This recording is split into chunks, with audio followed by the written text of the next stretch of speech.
Почитувани, Социјалдемократскиот сојуз не запира со своето неодговорно однесување кон земјоделците.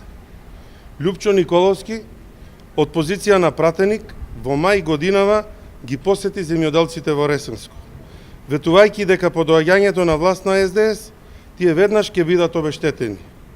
СДС дојде на власт, а веќе 3,5 месеци оштетата кон земјоделците не е исплатена. Исплата на оштета чекаат и земјоделците во Неготинско и Кавадаречко.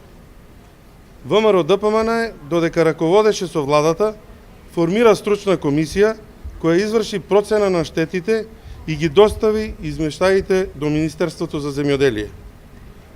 Од предавањето на документацијата до денес поминаа 3,5 месеци, а земјоделците се уште чекаат да бидат обештетени. СДС ја кочи целата постапка. Иако барањата со записниците од увид биле доставени од страна на Министерството за земјоделие до Бирото за судски вештачења согласно законските регулативи и во предвидените законски рокови, сепак до денес нема никакви пресметки на настанатата штета.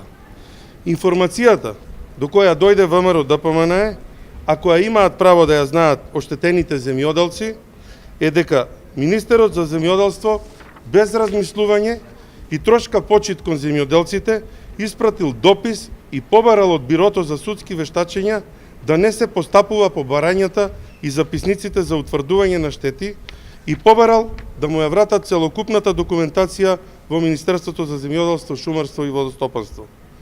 СДС ги крши законите и креира хаос во земјоделието со цел да ги уценува и манипулира земјоделците. СДС ги уништува земјоделците и калкулира со нивната мака, не превземајќи ништо за обештетување на земјоделците веќе 4 месеци откако завршија теренските активности на комисиите.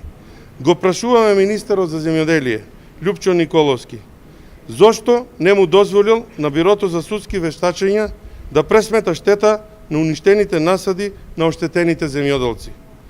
Зошто министерот за земјоделство ги повлекол барањата и записниците за утврдена штета на земјоделците од Бирото за судски вештачења? Граѓаните гледаат дека СДС нема намера да ги исплати штетите на земјоделците. Купува време и повторно ги лаже и манипулира земјоделците. Ви благодарам.